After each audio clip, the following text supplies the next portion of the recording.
इस वीडियो में हम जानेंगे कि नवरात्रि में कन्या पूजन में कौन सी चीज़ें आपको ज़रूर देनी है। साथ ही नवरात्रि के कुछ विशेष बातों का ध्यान रखेंगे जो आपको नवरात्रि के 9 दिनों में तो बिल्कुल भी नहीं करनी है।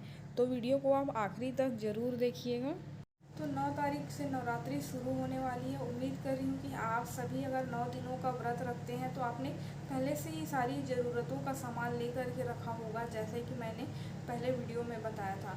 इस वीडियो में हम सबसे पहले देखते हैं कि कन्या पूजन हमें किस दिन करना चाहिए। तो कन्या पूजन तो वैसे हमें महानवमी के दिन करना चाहिए, नवरात्रि के 9वें दिनों में।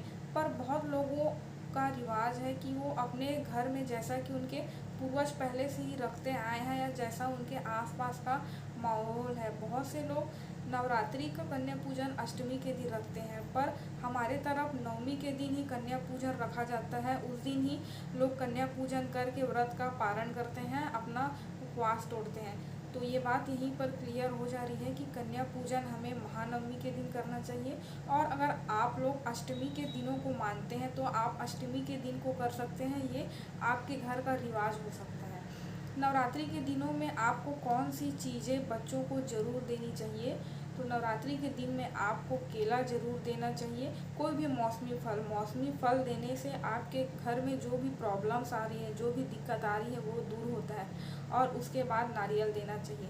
साथ ही आप छोटे बच्चों को उनके पसंदीदा चीज़ें जैसे कंपॉक्स दे सकते हैं, मेकअप का कोई भी सामान दे सकते हैं, क्लिप दे सकते हैं, लिपस्टिक दे सकते हैं, नेल पॉलिश दे सकते हैं, रबड़, कुछ भी चीज़ों को दे सकते हैं, क्लिप्स वगैरह। तो आपको जो भी चीज़ अच्छी लगी है अपनी सुविधा के अनुसार आप बच्चों को दे सकते हैं। साथ ही आप पैसा दे सकते हैं, स्टील का कप ग्लास चीज़ दे सकते हैं जो बच्चों को अच्छा लगेगा।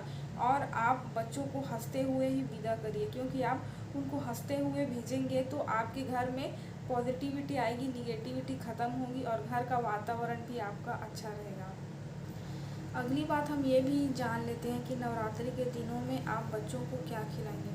नवरात्रि के दिनों में आप उन्हें चना दे सकते हैं, चना के साथ पूड़ी देने का रिवाज है। आप खीर या हलवा भी दे सकते हैं। उसके साथ ही अगर आपको कुछ अलग सी चीज़ें, मिठाई देना है तो भी आप दे सकते हैं। ये चीज़ों को आप नवमी के दिन बच्चों को खिलाएं। और आप व्रत में भी सेंधा नमक की चीज़ों का सेवन कर सकते हैं, जैसा कि मैंने इस वीडियो के बारे में पहले ही बहुत डिटेल से बता रखी है।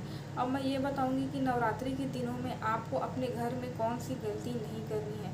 तो सबसे पहले नवरात्रि के दिनों में आप जो नवरात्रि के लिए कलश रखते हैं, वो कलश आपको नवरात्रि के समय नहीं लाना है। ये चीज़ों को आपको पहले से ही खरीद कर रख लेना है।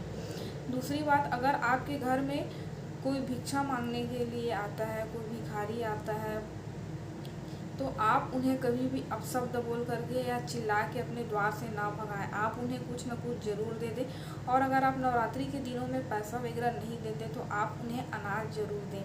इन दिनों में आपको जानवर को बिल्कुल भी परेशान नहीं करना है, जैसा कि मैं आपको पहले से ही बताया ही हूँ। वैसे तो आपको ये सभी काम ज़िंदगी में कभी भी नहीं करना चाहिए, खास करके कोई अनबोलता पशु पक्षी के साथ बिल्कुल भी नहीं करना चाहिए। ये सब काम आपको उन्हें परेशान बिल्कुल भी नहीं करनी चाहिए, बल्कि जो जानवरों को परेशान करता है आपको उनके खिलाफ आवाज़ उठाना चाहिए, है ना। क्योंकि आप अच्छे कर्म करेंगे तभी माता रानी आपका साथ रहेगी। अगली बात यह है कि नवरात्रि के दिनों में कभी भी शाम के समय झाड़ू नहीं लगाना चाहिए। नवरात्रि के साथ दीपावली, धनतेरस, किसी भी पूजा के समय, क्योंकि शाम के वक्त सूर्य ढलने के बाद झाड़ू लगाने से घर से लक्ष्मी चली जाती है। और आप सनातन धर्म में हैं तो आपको ये चीज़ों को ज़रूर ही याद रखना चाहिए। ये तो हुई उन चीज़ों की बात जो आपको नवरात्रि में नहीं करनी है। साथ ही मैं कुछ उन चीज़ों को भी बताती हूँ जो आपको नवरात्रि के दौरान ज़रूर करनी चाहिए। सबसे पहली चीज़, ज़रूरतमंद को मदद।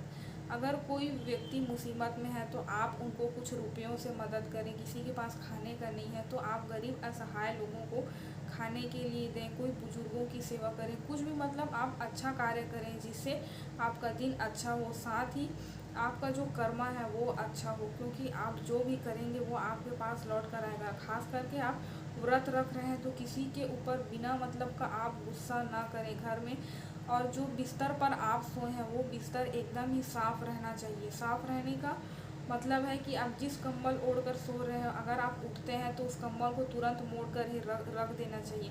ना कि सिर्फ नवरात्रि, बल्कि आपको हर एक दिन इन चीज़ों का पालन करना चाहिए। अगर आप इन दिनों घर में कुछ पूजा और एक्स्ट्रा करवाना चाहते हैं तो आप करवा सकते हैं, मंदिर में जाके करवा सकते हैं, किसी चीज़ों का दान कर सकते हैं। मतलब आपको इन दिनों में हर चीज़ अच्छा करना है, जिससे आपकी दिनचर्या अच्छी हो। आपके घर में कोई भी इंसान बीमार होगा तो वो अपने आप ठीक होने लगेगा गाइस, ये मेरा विश्वास है। आप इन चीज़ों का पालन ज़रूर करें। और जैसा कि मैंने पहले भी कहा है, ये गर्मी वाली नवरात्रि है, तो आप अगर 9 दिन का व्रत नहीं रख सकते हैं तो आप बीच बीच में ही व्रत रख लीजिए, क्योंकि आपकी भक्ति सच्ची होनी चाहिए। 9 दिन का व्रत रख कर कुछ नहीं होता, तो आप इस बात को ध्यान रखें। और अगर आपको मेरी वीडियो थोड़ी भी अच्छी लगती है तो मुझे सब्सक्राइब करें, मुझे सपोर्ट करें गाइस, और मेरे इस चैनल को अपने दोस्तों के साथ सोशल मीडिया पर शेयर ज़रूर करें। धन्यवाद। राम राम। जय माता दी।